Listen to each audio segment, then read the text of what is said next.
Alors, salut à tous, bienvenue sur ma chaîne. Donc, réponse à Papacito et proposition de débat.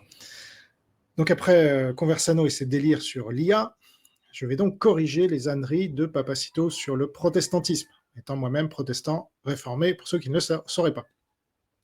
Alors, dans une story récente sur Instagram, qu'on va regarder ensemble, Papacito attaque le protestantisme, mais refuse le débat avec moi, il faut le savoir, depuis des années. Donc, c'est ce qui s'appelle un lâche. Il parle d'octogone tout le temps, mais dans le domaine du débat, il suffit voilà, de se mettre l'un en face de l'autre, pas besoin d'octogone, mais ça, il le refuse. Donc, quand je lui avais proposé un débat il y a des années sur le protestantisme que je défends et le catholicisme qu'il défend, c'était sur Twitter. Donc, quand il avait encore un compte Twitter, hein, ça remonte. Et il m'avait répondu par ce visuel que vous voyez là, qui est un tableau représentant le massacre des protestants par les catholiques lors de la Saint-Barthélemy. Voilà, pour ceux qui ne connaissent pas un peu Papacito. Et donc, moi, je propose à nouveau un débat en bonne et due forme avec lui. S'il lui pousse une colonne vertébrale, bah, qu'il me fasse signe, on organisera ça en terrain neutre, ou sur ma chaîne, ou sur la sienne, ou où il veut en fait. Tant que les conditions d'équité sont respectées, bien sûr. Donc, pour ceux qui ne le connaîtraient pas, Papacito est un acteur raté qui s'est fait connaître en s'habillant et en parlant comme un macro, voilà, et en tenant des propos outranciers sur tout un tas de sujets, en justifiant ses outrances par le fait qu'il formulait des punchlines. Alors, je vous renvoie à mon live récent sur cette chaîne, à propos de Thierry Ardisson, que j'ai fait à l'occasion de son décès, parce que c'est lui qui a le premier popularisé les punchlines qui permettent de dire tout et n'importe quoi, et Sora les Papacito sont parmi ses principaux héritiers, parmi les influenceurs Internet, comme je l'expliquais dans cette vidéo. Alors d'habitude, Papacito fait l'apologie de Saddam Hussein, de Mao et de bien d'autres tortionnaires, mais là, il trouve pertinent de faire la leçon de morale aux protestants, sans blague. C'est donc un peu l'hôpital qui se fout de la charité, ou le macro qui dit au Roquefort tu pues. Alors on va d'abord écouter ce cher Papacito, sans le couper, et après je reprendrai chacune de ses affirmations. On va bien rigoler. Mais vous allez voir, on va en même temps s'informer et monter en compétence, comme j'aime à le dire. Voilà, il faut juger les civilisations à leurs fruits. On ne se prive pas de le faire pour les musulmans. Je demande aux protestants de faire le même examen et de me trouver, parce qu'en fait, il faut argumenter. Il ne faut pas me dire, mais papa, c'est t'exagères. Il faut me donner l'argument. Qu'est-ce que les sociétés catholiques ont produit de pire, ont produit le pire que le nazisme, le communisme, l'apartheid? J'ai oublié. L'apartheid est un concept, protestant. L'esclavage de masse, jeter une bombe nucléaire sur un peuple souverain et respectable qui étaient les Japonais, l'industrie de la pornographie, et j'en passe. Donc trouvez-moi des ravages pour l'Occident et l'humanité plus forts que cela. Mais vous n'y arriverez pas. Parce que vous allez me citer l'Inquisition comme des cucks, alors que l'Inquisition, il faudrait la rétablir en fait. D'accord Voilà, c'est tout. Donc bonne chance. Ne venez pas argumenter si vous n'avez pas quelque chose à opposer de plus terrible que le communisme et le nazisme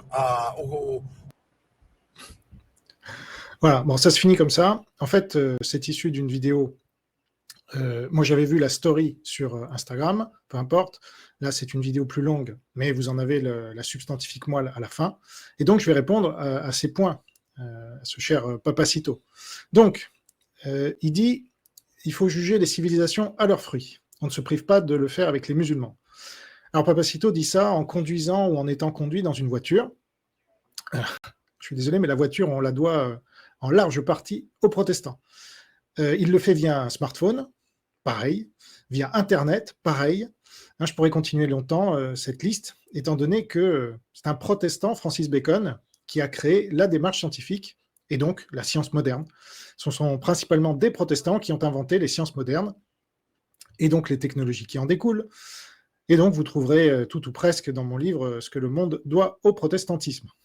Alors Emmanuel Todd, qui n'est ni un protestant ni un pro-anglo-saxon, hein, c'est plutôt le contraire, il explique dans son dernier livre, en date, que l'essor de l'Occident vient directement de l'essor du protestantisme et que le recul de l'Occident, ces dernières décennies, vient là aussi directement du recul du protestantisme.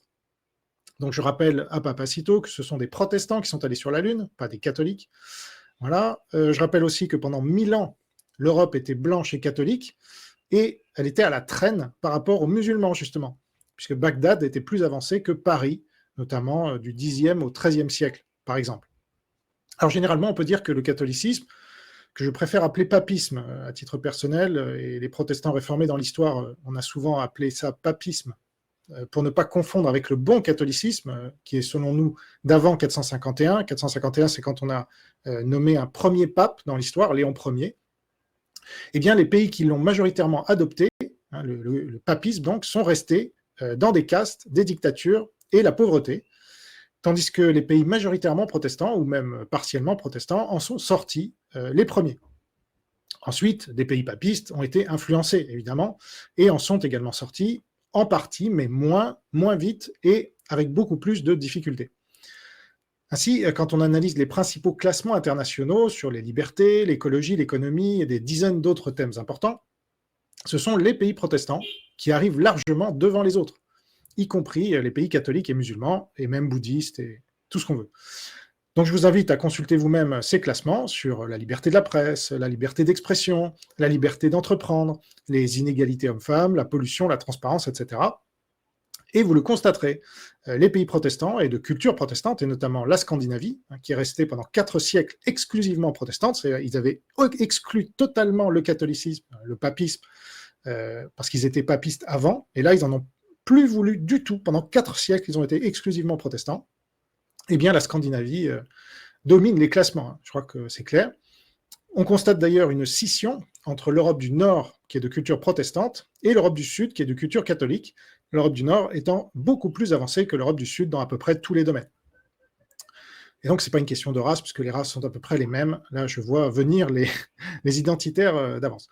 Et donc, ce n'est pas mon avis personnel de protestant que je vous donne là, ce sont les faits, qui sont têtus comme chacun sait. Alors, pour citer 2 universitaires français, qui ont étudié toutes les religions et leurs fruits en termes de développement, donc Xavier Couplet et Daniel Ochen, dans le livre Religion et développement, je cite, « La seule conclusion que l'on puisse apparemment tirer de cette accumulation d'indicateurs objectifs, donc ça arrive en fin de chapitre sur le protestantisme, et voilà leur conclusion, sur la supériorité économique, éthique, sportive, créative et égalitaire des nations protestantes sur les autres, c'est quand même pas rien tout ça, Papacito, j'espère qu'il sera sensible à ces faits, et que le protestantisme semble rendre les gens plus honnêtes, plus sociables, plus prospectifs et plus ouverts au changement et au développement. Voilà, en effet, on juge un arbre à ses fruits, Papacito. Reste à savoir pourquoi cette religion, ou plutôt cette branche de la religion chrétienne, produit de telles caractéristiques. Donc, eux, ce sont des chercheurs, ils ne sont pas des théologiens, mais moi, je vous le dis, je ne suis pas un théologien non plus, mais je suis un protestant, et c'est parce que c'est la vraie foi. Donc, je vous invite à croire à Jésus, évidemment, à vous repentir de vos péchés, à ouvrir la Bible et à découvrir si vous êtes un élu. Mais je vais vous citer une deuxième partie du livre, du même livre, sur le catholicisme cette fois, puisqu'ils ont fait un chapitre pour chacune des grandes religions. Et là, voilà ce qu'ils disent à propos du catholicisme, c'est très intéressant. Il en résulte une situation curieuse, une dualité que l'on retrouve à maintes reprises dans l'histoire de l'Église catholique, dans sa volonté théorique de faire le bien, face à une effrayante capacité à répandre le mal, la violence, la misère et la guerre. Tiens. Une exagération, c'est au sein du monde catholique que se produit le grand clivage entre le monde développé et le monde sous-développé. D'un côté, les pays européens influencés par la Réforme ont pratiquement le même niveau de vie que leurs voisins protestants. Donc, ce que je vous disais, ils sont influencés. Voilà. De l'autre, les pays d'Amérique latine, très éloignés des idées de la Réforme, restent extrêmement pauvres, violents et conscients des classes sociales malgré un demi-millénaire de présence catholique. Voilà, on a eu 1000 ans de présence catholique dominante en Europe, c'était les mêmes fruits bizarrement. C'est sans compter les pays catholiques d'Afrique centrale où les églises peuvent devenir des pièges mortels. Comment expliquer ce clivage, cette fracture au sein du monde catholique? Paradoxalement, les pays catholiques ne semblent pouvoir se développer que s'ils appliquent les attitudes, réflexes et mœurs protestants à la structure de la société, au pouvoir, à la famille et même à la façon de conduire une voiture. Voilà, on en revient à la voiture de Papacito. Donc, vous voyez, c'est assez clair. Donc ça, c'est pour, on juge un arbre à ses fruits, en effet, Papacito. Ensuite, qu'est-ce que les sociétés catholiques ont produit de pire? En fait, quasiment tout ce qui est cité ici, nazisme, communisme et le reste, c'est le fruit du catholicisme ou du papisme. Donc, c'est un peu trop facile de tout mettre sur le dos des protestants, qui n'ont pas le dos aussi large, et de prendre aucune responsabilité de ces actes ou des actes de ses prédécesseurs. Alors bizarrement, Papacito ne parle pas de la pédophilie, la pédocriminalité. Mais je vois mal quelque chose de pire que ce que fait l'Église catholique avec la pédophilie à travers le monde, c'est-à-dire cautionner au plus haut sommet cette pratique, protéger des prêtres pédophiles par centaines, par milliers même, promouvoir les cardinaux qui protègent les prêtres pédophiles, comme le cardinal Law de Boston, qui a été promu à Rome par Jean-Paul II, gardé par Benoît XVI, et François a rendu une messe en son hommage à sa mort. Voilà, donc là c'est clair et c'est net. Donc là on juge un arbre à ses fruits aussi. On pourrait aussi parler de l'esprit anticapitaliste de l'Église, de son esprit anti-scientifique, de son esprit païen, de sa persécution des Juifs pendant des siècles et des siècles, de son massacre des protestants, notamment en France, de son massacre des indigènes en Amérique du Sud, du génocide au Congo, etc. La liste est très très longue, croyez-moi. Et donc je vous renvoie à mon livre « L'histoire chrétienne de la France », dans lequel je démontre à quel point l'Église catholique a été systématiquement contre la France en plus. Du traité de Tordesillas, qui nous privait du Nouveau Monde, c'était réservé justement au Portugal et à l'Espagne, donc la fille aînée de l'Église que serait la France, tu parles, en passant par les croisades, qui n'a pas été bénéfique pour la France, loin de là, jusqu'à la persécution des non-catholiques, comme je le disais. Alors ensuite, on passe au nazisme, évidemment, le gros sujet. Donc ça, Papacito avec ses gros sabots, là on le voit arriver. Le nazisme, c'est vous, c'est les protestants. Ah bon. Alors déjà, il faut savoir qu'Hitler et la plupart de ses lieutenants étaient baptisés catholiques. Donc ça, c'est dommage, mais c'est comme ça. Et n'étaient pas protestants. Alors Emmanuel Todd, encore lui, a bien expliqué que le nazisme n'était pas majoritaire en 1933 dans les urnes et que les protestants n'ont pas majoritairement voté Hitler. Mais les Länder, où on votait le plus Hitler, c'était des Länder où le protestantisme avait le plus reculé, et ce depuis 20 ans. Donc je vous mets en description le lien d'une vidéo que j'ai réalisée il y a plusieurs années déjà, parce que le sujet revient tout le temps, évidemment, de la part des papistes. Et ça, comme ça, vous pourrez creuser si ça vous intéresse. Donc, je rappelle aussi que nazisme veut dire socialisme national et pas national-socialisme, puisqu'on inverse en allemand, donc c'est un socialisme. Or, le protestantisme est anti-socialiste, contrairement au catholicisme. Et c'est pour ça que les deux s'entendent si bien dans tant de pays, dont la France. De Gaulle était un catho-marxiste, comme je les appelle, de même que Giscard, Mitterrand, Sarkozy et Macron. Il n'y a que Hollande qui était, lui, juste socialiste. En Amérique du Sud aussi, le catho-marxisme domine, dans bien d'autres endroits, parce que les deux ont énormément de points communs, parmi lesquels la centralisation du pouvoir, ce qu'on a appelé le jacobinisme, c'était les monarques absolus avant, comme Louis XIV, l'anticapitalisme, évidemment, il n'y a pas un seul pape qui soit capitaliste, ils sont tous anticapitalistes, sans la moindre exception, alors que la Bible est très claire là aussi sur le capitalisme, c'est pour ça que les protestants ont développé le capitalisme, sur la parabole des talents notamment, et bien d'autres choses. Je vous renvoie au livre de Charles Gave, un catholique, qui lui a compris, un libéral nommé Jésus, voilà, c'est très clair, et c'est un catholique qui l'explique, donc Papacito devrait lire son compatriote catholique. Mais il y a aussi, comme point commun entre socialisme et catholicisme, l'antiprotestantisme, évidemment, et trop souvent l'antisémitisme, c'est vrai. Alors le nazisme, justement, c'est un socialisme qui a été détruit par les protestants anglo-saxons, américains et anglais principalement. Donc c'est assez fort de nous mettre ça sur le dos. Outre la guerre militaire que tout le monde connaît, qu'on se rappelle aussi d'Alan Turing et de son équipe anglaise qui ont cassé le code Enigma des nazis et ont ainsi permis de gagner la guerre avec plusieurs années d'avance et en sauvant des millions de gens au passage. Voilà. On l'oublie souvent, mais c'est important de le noter. Alors par contre, Hitler, lui, il a signé un accord avec l'Église catholique allemande. C'était le Concordat, voilà, en juillet 1933, et a été signé, intéressant, par le cardinal Pacelli, qui est le futur pape Pie XII. Tiens donc. Et c'est vrai que certains prêtres se sont opposés à Hitler, mais la plupart ont collaboré. Quant au pape de l'époque, malgré une condamnation du nazisme en 1937, donc 4 ans après le Concordat, il a soutenu les Oustachis, c'est-à-dire les catholiques croates qui ont massacré les orthodoxes dans le camp de Jasenovac, qui est le deuxième plus grand camp de concentration de la Deuxième Guerre mondiale après Auschwitz, et qui est beaucoup moins connu. En France, faut-il le rappeler, l'Église catholique a soutenu à bout de bras le régime de Vichy, collabo des nazis, comme chacun sait, j'espère que Papacito le sait, mais au cas où, maintenant il le sait.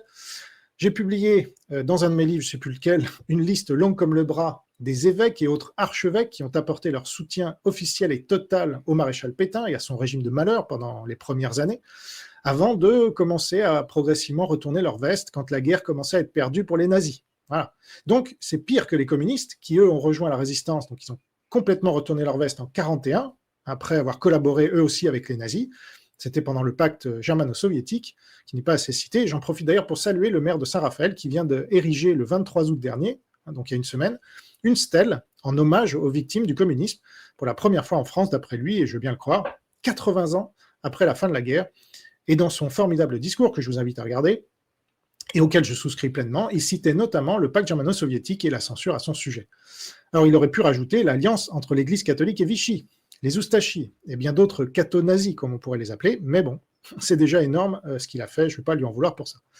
Et pendant que l'Église catholique collaborait à fond avec Vichy, dont l'une des obsessions était de devancer l'occupant dans sa volonté de déporter les Juifs et de les persécuter, le peu de protestants qui restaient en France, puisqu'ils avaient été largement massacrés pendant les 3 siècles précédents par les aïeux de Papacito, eh bien, ces protestants s'activaient pour sauver des Juifs, notamment dans le petit village du Chambon-sur-Lignon, où mon grand-père juif, Georges Slavatenko, est allé s'installer avec sa femme, après la guerre, pour mettre et installer son cabinet de dentiste.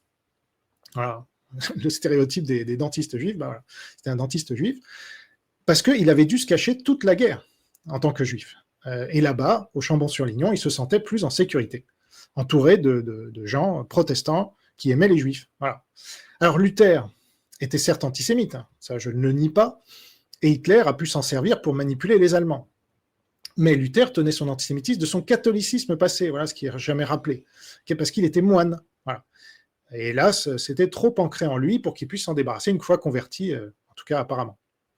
Mais aucun théologien protestant important qui lui a succédé, où que ce soit dans le monde, n'a fait preuve d'un tel antisémitisme. Au contraire, ils étaient plutôt philosémites. D'ailleurs, les protestants sont très souvent accusés d'être judaïsants à cause de cela. Les huguenots français prenaient souvent des prénoms de l'Ancien Testament, comme Ézéchiel, Ésaïe, Jacob ou Joseph, ce qui permettait de les identifier facilement et de les persécuter tout aussi facilement, comme lors de la Saint-Barthélemy, chère à Papacito. Et aujourd'hui, je ne reviens pas sur les liens entre les États-Unis, principale puissance protestante dans le monde, et Israël. Mais je crois que Papacito n'est pas anti-israélien, c'est très bien, mais voilà, c'était important de rappeler ce lien entre la première puissance protestante et l'État juif. Donc, non, on ne peut pas dire que le nazisme soit le produit du protestantisme, puisque le produit du protestantisme, c'est le capitalisme. Or, le nazisme est anticapitaliste, c'est le philosémitisme. Or, le nazisme est antisémite. C'est la croyance en Jésus dans la Bible. Or, les nazis n'avaient rien à faire de Jésus, ni de la Bible d'ailleurs. Ils étaient le plus souvent occultistes ou athées. Et les chefs des nazis étaient le plus souvent baptisés catholiques. Voilà. Tout comme d'ailleurs les leaders de la Révolution française. Et justement, Papacito ensuite met sur le dos des protestants le communisme, tant qu'à faire. Alors, le communisme, eh bien, il est né en France et non pas en Allemagne, comme il le dit dans un autre passage de la vidéo que je vous ai diffusé. En l'occurrence, je ne vous ai pas diffusé ce passage-là, mais il dit, voilà, le communisme est né en Allemagne. Tout ça parce que Marx était en Prusse, mais ils n'ont pas voulu éditer son livre en Prusse. Donc, il a dû l'éditer à Londres, mais pas parce que les Anglais étaient attachés au communisme, mais parce qu'ils étaient attachés à la liberté d'expression. Mais ça, Papacito, ça lui passe un peu au-dessus. Et donc, de toute façon, le communisme n'est pas né ni en Allemagne, ni en Angleterre, mais bien en France, à la fin du XVIIIe siècle, quand il n'y avait quasiment plus de protestants en France, puisque les papistes les avaient tous tués, fait fuir ou convertis de force. Je le dis et je le répète, mais c'est quand même important de le rappeler. Mais ça n'empêche pas des gens comme Papacito de faire croire que le complot protestant est d'autant plus puissant qu'on ne le voit pas. D'ailleurs, les mécanismes intellectuels de l'antiprotestantisme sont assez proches des mécanismes intellectuels de l'antisémitisme. On va reprocher aux Juifs des choses dont ils ne sont pas responsables, mais en instillant le doute dans la population, on espère créer un sentiment anti-juif. Pour l'antiprotestantisme, c'est pareil. Maurras, dans ses 4 États confédérés, citait d'ailleurs les Juifs et les protestants comme ses principaux ennemis, alors qu'il n'y avait quasiment plus de protestants en France à ce moment-là. Alors d'où vient le communisme ? Donc il n'y a aucun lien avec le protestantisme, strictement aucun. Par contre, ma thèse que je développe dans l'histoire chrétienne de la France, c'est que les dragonnades, c'est-à-dire 400 000 conversions de force par le roi très catholique, Louis XIV, encore une horreur à ajouter à la liste des fruits du catholicisme, donc, ces conversions de force, elles ont produit non pas des bons catholiques, mais une immense majorité d'athées, et des athées bien plus anticatholiques que ne l'étaient les protestants. En se reproduisant, ils ont donné, en quelques générations, les armées de la Révolution, dirigées par Robespierre et ses sbires, des baptisés catholiques pour la plupart d'ailleurs. Donc, outre Robespierre, étaient baptisés catholiques Danton, Marat, Camille Desmoulins, Saint-Just, Mirabeau, Condorcet, Barnave, Couthon, Philippe Égalité, donc duc d'Orléans, etc. Ce n'est pas Papacito qui va vous le dire. Ensuite, comme pour le nazisme, ce sont les protestants qui ont lutté contre le communisme, principalement les Américains au Vietnam, en Corée, en URSS et ailleurs, pendant que le catho-marxiste De Gaulle dénonçait les États-Unis et se mettait du côté ouvertement des communistes, bizarrement. Voilà. Et devinez de quel côté se situe Papacito, hein, jamais du côté des Américains, évidemment. Par contre, comme je le disais, il a souvent cité positivement Mao, qui a massacré son peuple et qui était, lui, communiste. Alors ensuite, il y a l'apartheid. Bon, là, c'est effectivement un sujet un peu plus problématique pour les protestants, et ça, il faut l'assumer. Je pense qu'on ne doit pas faire comme les papistes quand on leur parle de leurs horreurs, c'est-à-dire nier ou relativiser. L'Afrique du Sud a été colonisée majoritairement par des calvinistes qui ont mis en place l'apartheid, ce qui est mal, et que je condamne personnellement, tout comme les lois ségrégationnistes ont perduré aux États-Unis jusqu'au XXe siècle, pays majoritairement protestant, ce qui est mal aussi. Le protestantisme est universaliste, donc contre l'apartheid et la ségrégation. Mais force est de constater que les États-Unis et l'Afrique du Sud n'ont pas respecté ce principe pendant longtemps. Alors, on peut dire aussi qu'ils ont eu une guerre civile pour abolir l'esclavage. Ça, c'est une autre question qu'on abordera juste après, puisque l'apartheid et l'esclavage sont deux choses différentes, mais j'y reviendrai. Donc, je ne vais pas chercher des prétextes ni des excuses à ces protestants. Ce qu'ils ont fait est condamnable, et je le condamne au nom de Jésus. Voilà, donc c'est très facile. Alors malgré cela, les États-Unis et l'Afrique du Sud ont donné d'excellents fruits, par ailleurs, surtout les États-Unis, et ce sont les protestants qui en sont à l'origine. Mais les protestants restent des pécheurs, et le péché ne doit pas nous empêcher de reconnaître nos errements. Alors, je vous lis malgré tout ce qu'en dit ChatGPT. Je vais poser la question, l'apartheid est-il un concept protestant, ce que prétend Papacito? Alors la réponse est non. L'apartheid n'est pas en soi un concept protestant, mais il a été justifié et encadré par une idéologie issue de certains milieux protestants réformés en Afrique du Sud. Voilà, je vous laisse lire le reste, faire un arrêt sur image, je ne vais pas vous lire tout ça, mais je vous lis quand même la conclusion. L'apartheid n'est pas un concept né du protestantisme en général, c'est une idéologie politique de ségrégation élaborée dans un contexte particulier qui a été habillée d'une justification protestante réformée par certains Afrikaners. On peut donc dire que ce n'est pas un concept protestant universel, mais un produit d'un courant particulier du protestantisme sud-africain. Et d'ailleurs, on ne retrouve pas d'apartheid dans les autres pays protestants. On accuse d'ailleurs souvent la Suède, par exemple, qui est un pays de culture protestante, d'avoir accueilli beaucoup trop d'immigrés, notamment d'origine africaine, et il n'y a pas d'apartheid là-bas. Donc voilà, faux arguments en partie, mais à assumer quand même dans deux cas particuliers que sont l'Afrique du Sud et les États-Unis jusqu'au milieu du XXe siècle. Alors, ensuite, on a l'esclavage, comme je vous le disais. Alors là, il fallait oser, franchement. Je ne vous citerai pas Audiard, mais Papacito a osé. Il met l'esclavage, sans blague, sur le dos des protestants, alors que toutes les cultures, toutes les civilisations ont pratiqué l'esclavage sans la moindre exception. Et le catholicisme, pas moins qu'une autre d'ailleurs, avec des papes qui ont notamment justifié ça. Alors je vous cite un certain nombre d'entre eux, Nicolas V déjà, donc dans sa bulle Dum Diversas en 1452 et dans sa bulle Romanus Pontifex en 1455. Il a autorisé le roi du Portugal à réduire en esclavage les Sarrasins, païens et autres ennemis du Christ. Ces bulles sont souvent vues comme la base religieuse de la traite atlantique, donc c'est pas rien. Ensuite, vous avez Calixte III, qui confirme les bulles de Nicolas V, qui arrive après. Vous avez Sixte IV, encore après. Lui, il accorde aussi au roi catholique des privilèges liés à la conquête et à l'asservissement des non-chrétiens. Alors, le fameux Alexandre VI, c'est le Borgia, et dans sa bulle Inter Quetera, en 1493, il partage le Nouveau Monde entre Espagnols et Portugais, ce qui contribue indirectement à la mise en esclavage des populations indigènes et africaines. Voilà, il y a aussi le traité de Tordesillas, qui va suivre quelques mois plus tard. Ensuite, Léon X, alors lui, il condamnera certaines formes d'esclavage, mais il acceptera la traite d'Africains non chrétiens. Et puis Eugène IV, qui est un cas un peu particulier, dans sa bulle Sicut Dudum, en 1435, il interdit de réduire en esclavage les indigènes des Canaries récemment convertis, mais cela laisse entendre que les non-chrétiens pouvaient encore être réduits en esclavage.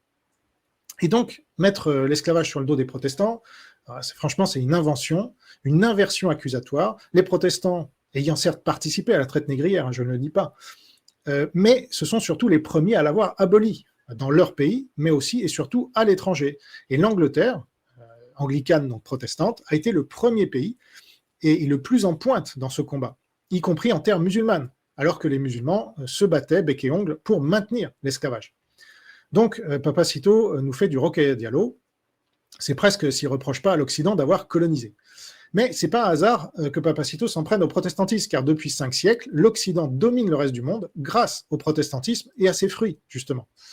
Les guerres ont été gagnées par les Occidentaux depuis 5 siècles grâce aux avancées technologiques et scientifiques, dues à la révolution industrielle et scientifique qu'on doit majoritairement aux protestants.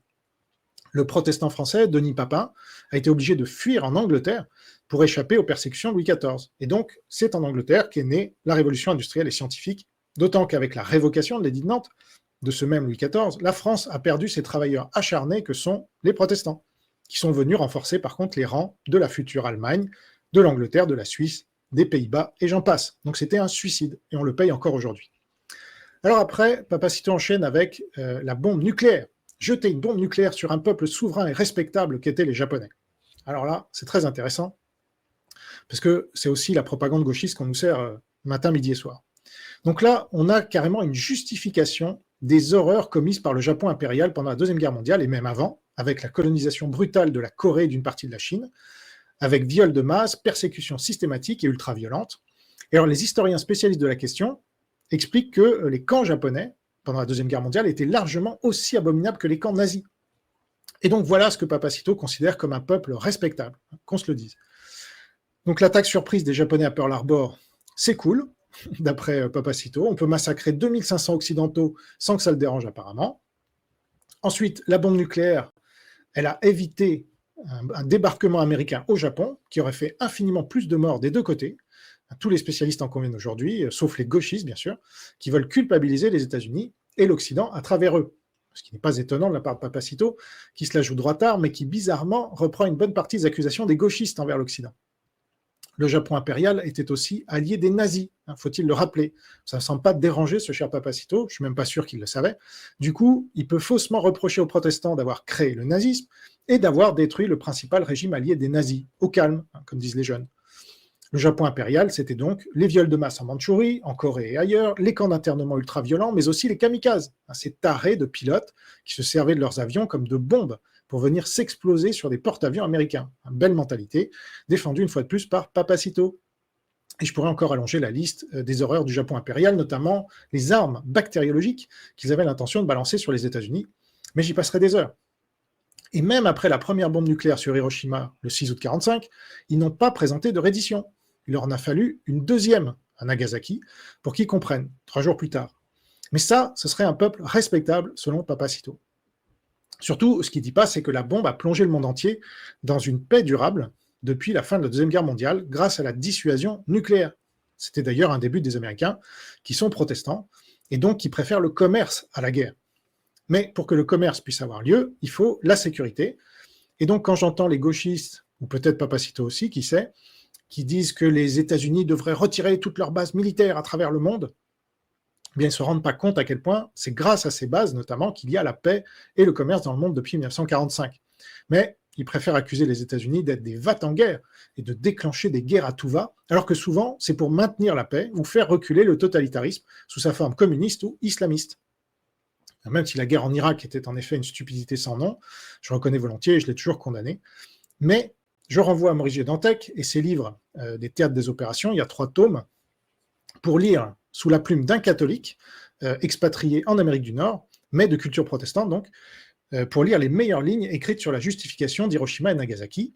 Alors là, je le cite dans une interview qu'il avait accordée à ce sujet, notamment Auschwitz indique donc bien un moment particulier pivotal de l'histoire humaine où cette éclipse a eu lieu sur le plan macroscopique à l'échelle du monde humain. Ce surgissement négatif n'est pas isolé. Un contre-monde naît instantanément en relation au trou noir d'Auschwitz. C'est le double trou blanc d'Hiroshima et Nagasaki. Cette lumière, c'est celle qui a créé notre monde, le monde d'après. Donc, dans son livre, Dantec condamne évidemment tous ceux qui condamnent Hiroshima et Nagasaki en disant qu'ils n'ont rien compris et que ce sont des gauchistes. Je résume. Mais on peut constater, depuis que les Japonais ont pris ces 2 bombes nucléaires sur la tronche, qu'ils ont radicalement changé et qu'au lieu de faire des viols de masse en Mandchourie, ils font des consoles de jeux et des voitures de très bonne qualité et bien d'autres produits technologiquement avancés, y compris dans les robots. Donc franchement, c'était très bien, ces 2 bombes nucléaires. Alors on finit par 2 sujets, donc la pornographie et le rétablissement de l'Inquisition. Donc déjà la pornographie que Papacito met sur le dos du protestantisme, eh bien comme le nazisme, la pornographie, elle a fleuri avec le recul du protestantisme. Donc c'est le contraire. Et c'est en Californie, là où le protestantisme est le plus absent des États-Unis, qu'elle a fleuri depuis une 50aine d'années. Et malheureusement, Internet lui a donné une nouvelle vie, car c'est un outil de liberté d'expression qui permet aussi cette expression-là, mais qui est en train d'être régulée, et c'est tant mieux. Mais au même niveau, voire pire que la pornographie, il y a bien sûr la pédophilie. Et ça, Papacito n'en parle pas, j'y reviens pas, alors que son Église la cautionne allègrement depuis des siècles. Et il y a de nombreux papes dans l'histoire qui étaient pédophiles, homosexuels, qui pratiquaient des orgies. Les plus connus étaient sans doute les Borgia, dont j'ai déjà parlé. Donc je ne vois pas comment il peut oser la ramener sur la pornographie, qui a sans doute été popularisée par les papes en leur temps, avec leurs mœurs dissolues, même si on n'appelait pas ça de la pornographie à l'époque. Et puis, il a oublié de citer le wokisme, qu'on met aussi souvent sur le dos des protestants. J'en profite pour en parler, parce que, en fait, c'est la gauche américaine qui a créé ce concept en l'important de France, avec les intellectuels de l'université de Vincennes, les Foucault, Deleuze, Derrida et compagnie. Et d'ailleurs, la pornographie aussi, elle vient de France, avec le marquis de Sade, sous la Révolution. Il n'était pas protestant, le marquis de Sade. Loin de là. Il était anti-protestant et c'était un athée militant. Et donc, on a compris la stratégie des papacitos de ce monde. Ils ont une paire de 2, mais ils font croire qu'ils ont un carré d'as. Et pour ça, ils volent les cartes des autres et ils dissimulent leur vol en prétendant qu'ils vont se faire voler. Qu'ils se sont fait voler, pardon. Mais la vérité triomphe toujours et elle nous rendra libres, comme nous l'a si bien enseigné notre Seigneur Jésus-Christ. Alors, on finit par sa déclaration abominable. Il faudrait rétablir l'Inquisition, sans blague. Donc là, il se tire une balle dans le pied. Donc c'est très bien, puisque Papacito fait le boulot à ma place, en souhaitant ouvertement le rétablissement de l'Inquisition, ce système injuste, brutal et inhumain de torture, franchement, que l'Église catholique avait inventé pour faire avouer des péchés sous la contrainte, ce qui est le contraire de la justice. Là. Vous voyez des instruments de torture utilisés, c'est la folie de vouloir le rétablissement de ce truc-là. Alors Calvin, il est souvent critiqué par les catholiques pour avoir envoyé au feu Michel Servet, et à juste titre, hein, c'est condamnable en effet, je le condamne, mais un seul inquisiteur, comme Bernard Dogui par exemple, un inquisiteur dominicain à Toulouse au XIVe siècle, je le cite exprès parce que Papacito vient de Toulouse, je crois, donc ça devrait lui plaire, eh bien ce Bernard Dogui, qui a été représenté de façon pas si caricaturale, en fait, dans le film Le Nom de la Rose, et lui, il a fait brûler à lui tout seul 42 personnes. Voilà, donc 42 fois plus que Calvin. 42 prétendus hérétiques brûlés par un seul inquisiteur, sachant que sur l'ensemble de la période, donc entre le XIIIe et le XIXe siècle, on parle de plusieurs centaines à un millier d'inquisiteurs différents au total, toute inquisition confondue. Et en France, on a échappé à l'inquisition espagnole grâce à l'administration française de l'époque. Voilà, le gallicanisme. Bref, merci à Papacito de m'avoir donné l'occasion de rétablir certaines vérités, car comme le dit le roi Salomon dans les Proverbes, celui qui reprend les autres trouve ensuite plus de faveur que celui dont la langue est flatteuse. Portez-vous bien, gardez la foi, vive le Christ Sauveur, la Nouvelle France libre et la vraie droite.